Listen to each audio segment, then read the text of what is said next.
On a tous déjà retourné un produit de soin en se demandant ce que cette liste d'ingrédients, longue comme le bras, voulait bien dire. Eh bien, aujourd'hui, on s'attaque à ça. L'objectif, c'est de transformer ce jargon qui peut faire peur en quelque chose de clair et de logique pour tout le monde. Allez, c'est parti, on plonge dans la chimie de nos cosmétiques. Voilà, on se retrouve face à ça, la fameuse liste INC, la nomenclature internationale des ingrédients cosmétiques. À première vue, ça ressemble à un code secret, pas vrai? Une espèce d'énigme un peu intimidante collée sur chaque flacon. Et pourtant, il y a une clé pour tout comprendre. Et le secret, le voilà. Il ne s'agit pas du tout d'apprendre par cœur des milliers de noms compliqués. Non, non. L'astuce, c'est d'apprendre à reconnaître quelques motifs, quelques familles chimiques qui reviennent tout le temps. Une fois qu'on sait les repérer, la liste devient tout de suite beaucoup plus claire. Pour commencer à casser ce code, il faut comprendre un principe absolument fondamental qui gouverne une grande partie de la cosmétique.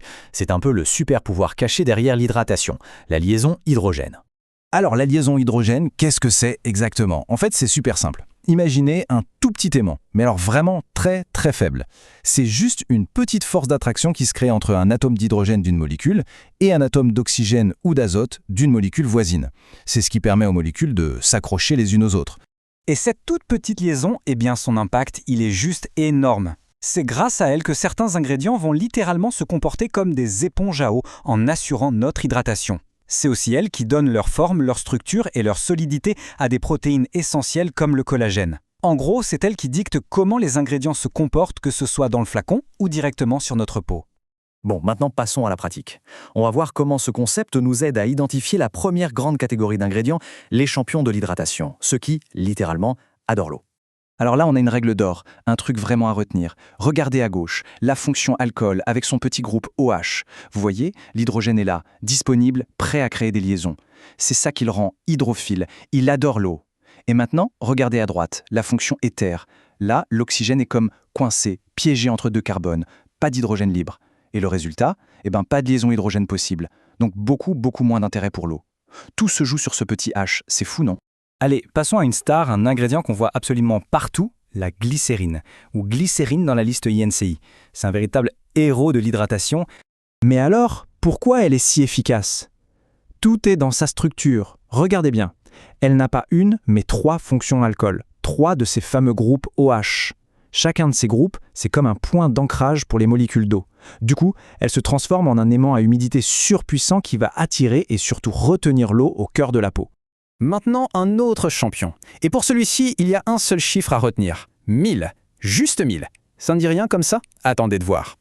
Et oui, ce 1000, c'est la capacité juste incroyable de l'acide hyaluronique. Son secret, c'est le même principe, mais en version XXL.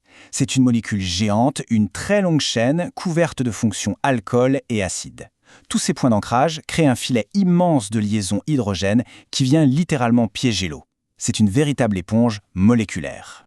Bon, si on récapitule ce premier niveau de décodage, c'est simple. On voit une fonction alcool ou acide, on pense tout de suite hydrophile, donc hydratation.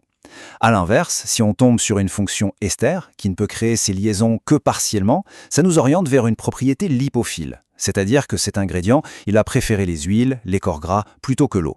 Ok, on a parlé hydratation. Maintenant, on va voir que ces mêmes liaisons chimiques jouent un rôle tout aussi fondamental dans la structure même de la peau, dans la solidité de nos protéines. Et pour ça, il faut rencontrer la fonction amide. En biologie, on l'appelle plus souvent la liaison peptidique. C'est un peu la supercolle des protéines. C'est le maillon qui relie les acides aminés les uns après les autres pour construire de longues chaînes qui deviendront des peptides, puis des protéines. Et c'est là que ça devient fascinant. Des milliers et des milliers de ces fameuses liaisons hydrogènes, nos petits aimants faibles, vont se former entre les différentes liaisons peptidiques de cette longue chaîne. C'est la force du nombre. Tout ce réseau d'interactions, ça force la protéine à se replier sur elle-même d'une manière bien précise pour former une structure en 3D super stable et solide. C'est littéralement l'échafaudage de notre peau, ce qui donne sa fermeté au collagène. Et un exemple parfait de ça en cosmétique, c'est le palmitoyl tripeptidin. Qu'est-ce que c'est? C'est un petit bout de protéine, un peptide, créé en labo pour mimer un fragment de notre propre collagène. Son job, c'est d'envoyer un message à la peau, un signal qui lui dit en gros « Allez au boulot, il faut produire plus de collagène ».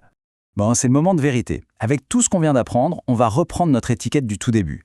On va enfin décrypter le code et vous allez voir, ça va paraître beaucoup plus simple. Alors, la revoici. Aqua, bon, ça c'est l'eau, facile. Mais les autres, glycérine, sodium hyaluronate, palmitoyl tripeptide 1, normalement, maintenant, ces noms-là, ils doivent commencer à nous dire quelque chose, à évoquer des familles chimiques qu'on vient de voir. Ça y est, ça commence à faire sens, non? Et voilà, le code est cassé, regardez. La glycérine, avec ses 3 fonctions alcool, c'est bien notre super humectant hydratant. Le sodium hyaluronate, plein d'acide et d'alcool, c'est le champion de l'hydratation. Le palmitoyl triplétol 1, avec ses liaisons amides, c'est notre actif anti-âge qui envoie des signaux. Et on peut même aller plus loin. Le tocophérol, la fameuse vitamine E, ou le conservateur, le phénoxyéthanol, ont des fonctions alcool qui expliquent leur comportement. Tout devient logique. C'est vraiment ça, la leçon essentielle à retenir. La fonction chimique détermine la propriété cosmétique. On repère une fonction alcool ou acide, on pense hydratation. On voit un peptide, donc des fonctions amides, on pense structure, signal anti-âge. C'est la clé de lecture. Maintenant, la clé, on l'a. Alors la prochaine fois qu'on prend un produit, le regard ne sera plus le même. On ne verra plus une langue étrangère, mais une recette qu'on peut commencer à comprendre. Alors la vraie question, c'est, en regardant ces produits à la maison, quelle sera la première fonction qu'on va identifier? La chasse au OH, moins COH et aux liaisons peptidiques est officiellement ouverte.